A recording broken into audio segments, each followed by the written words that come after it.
लगातार अपने प्रयास कर रहे हैं कि जहाँ आधुनिक शिक्षा हो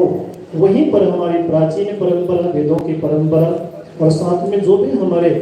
ग्रंथ हैं, जो कुछ भी आज हम सब लोग लगातार एक दूसरे के द्वारा सुनते रहते हैं, चाहे वो गीता हो, रामचरितमानस हो, भागवत हो या उपनिषद हो, ये सभी बच्चों को पढ़ाए जा रहे हैं। आज इतना मौका नहीं है तो क्या बच्चों भजन तो सुना आपने, अभी इन्होंने थोड़े ही दिनों में बहुत बढ़िया, बड़ा शुद्ध है, शुद्ध तो नहीं बल्कि मैं तो ये कहूँगा कि बड़ा विशुद्ध है इन्होंने। आप सब लोग जितने भी यहाँ बैठे हैं, जो बहुत बढ़िया गणपति अथर्वशीष का पाठ करता होगा, इसमें से कोई भी अगर एक बच्चे को मैं खड़ा कर दिया जाए तो आपको लगेगा कि इसकी शुद्धता का तो अपने आप में कोई बिरला ही पहचान पाएगा। तो जैसे कहावत है ना हमारे यहाँ कि जो आम के झाड़ होते हैं ना, सबकी पत्तियां जैसी होती हैं, लेकिन जब फल आता है तो पता चलता है कि कौन सा लंगड़ा है, कौन सा दशहरी है, कौन सा जो हाफूस है। पत्तियों को देख करके समझ में नहीं आता। गुरुकुल का सिद्धांत ही होता है। गुरुकुल का विद्यार्थी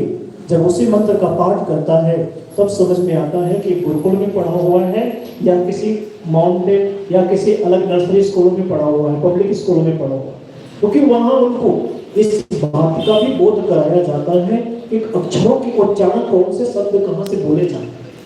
तो मैं इसके लिए अपने सभी विश्व जागृति मिशन नागपुर परिवार का हृदय से धन्यवाद देता हूँ कि आप लोगों ने बहुत सुंदर सा ये प्रकल्प शुरुआत किया। इससे लोग प्रेरित होंगे, समाज में बहुत अच्छी नई दिशा मिलेगी और गुरुदेव का सपनों का एक बहुत बड़ा साकार गुरुकुल बनेगा। पुनश्च मैं आपको छोटी सी सूचना दे देना चाहता हूँ, क्योंकि आने वाला समय अभी गुरु पूर्णिमा के बाद श्रावण का महीना शुरू हो रहा है। इस बार गुरु जी की इच्छा है कि हम सभी लोग मिलकर के, पूरे नागपुर परिवार के लोग मिलकर के 45 दिन, वैसे तो गुरु जी कई बार 40 दिन का संकल्प देते हैं, लेकिन इस बार 45 दिन का एक हम सबको बड़ा अच्छा सा अनुष्ठान करने का मौका मिला। वो अनुष्ठान होगा देवाधिदेव महादेव के चरणों में रुद्राभिषेक के रूप में, जहाँ अलग अलग औषधियों के द्वारा अलग अलग मनोकामनाओं की पूर्ति के लिए जो हमारे प्राचीन वेदों की परंपरा रही है, ग्रंथों की परंपरा रही है, ऋषि परंपरा रही है, वो सभी विधि के द्वारा हम लोग उसको पूरा करेंगे। और दूसरा, आपने देखा होगा कि जो सहस्त्र धारा से भगवान शिव का रुद्राभिषेक होता है, वह विधि भी हम लोगों ने इस बार निश्चित किया है कि जो भी भक्त चाहेगा उसे वह भी ऐसा मौका दिया जाएगा, वैसा अवसर मिलेगा उनको। तो आप लोग भी अपने आसपास में जो भी परिवार के लोग इच्छुक हैं, निश्चित रूप से उसमें भाग लीजिए, क्योंकि ये पूरा 11 जुलाई से लेकर शायद 23 अगस्त तक ऐसा कुछ ये 45 दिन का समय है, जिसमें प्रतिदिन ये कार्यक्रम चलता रहेगा। और दिव्य निर्मल धाम जो सोनाबर्डी है, वास्तव में गुरुदेव के हृदय का एक बड़ा स्पंदन है।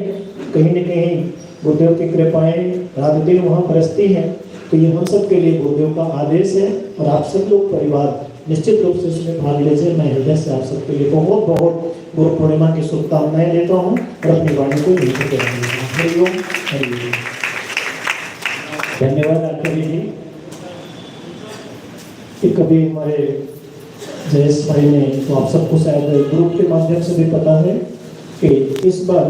गुरुदेव का जो सबसे बड़ा एक महत्वपूर्ण कार्यक्रम हुआ करता था नवंबर महीने में, जिसे आप लोग ऋषिकेश में प्राय जाकर के भाग लेते थे, वह कार्यक्रम इस बार वृंदावन में हो रहा है। उसमें काफ़ी लोग, बड़ी संख्या में नागपुर से लोगों ने अपना नाम भी दिया है और कहते हैं वृंदावन की नगरी एक ऐसी नगरी जिसका नाम है प्रेम की नगरी, और वहाँ सदगुरुदेव हो, ध्यान का पूरा सत्र चले तो अपने आप में 4 चांद लग जाता है। तो जो भी भक्तजन उसमें भाग लेना चाहते हैं, हमारे अग्रवाल साहब जो हरिशंकर अग्रवाल जी हैं, जयेश मांडले जी हैं, आप इनसे संपर्क करें, क्योंकि वहाँ गुरुदेव के द्वारा 5 दिवसीय ध्यान साधना का कार्यक्रम है। और साथ साथ में एक बहुत बढ़िया हम सबको सौभाग्य मिल रहा है कि कृष्ण भगवान की भक्ति कैसे की जाए, कृष्ण भगवान का दर्शन कैसे किया जाए, यह भी मौका मिल रहा है। और जो लोग वहाँ जाएंगे वहाँ उनको अलग अलग दिन में कि कहीं न कहीं यत्र तत्र जो वहाँ के बहुत विशिष्ट अपने आप में जो मंदिर हैं उनका दर्शन पूजन करने का भी सौभाग्य मिलेगा। और इसके साथ जो सबसे महत्वपूर्ण बात है वो आपको बता देता हूँ, जो चीज़ें बहुत दुर्लभ होती है, क्योंकि गुरुदेव की कृपा से बड़े से बड़े जो योगी हैं, जो साधक हैं, जो संत जन हैं, वो गुरुदेव के पास आएंगे और हम लोग स्वतः उनका दर्शन का लाभ प्राप्त करेंगे। तो ये भी वहाँ हम सबको मौका मिलेगा। तो आप लोग जो भी उसमें भाग लेना चाहते हैं, आप सब लोग उसके लिए गौरी शंकर अग्रवाल जी से और हमारे जयेश मांडे जी से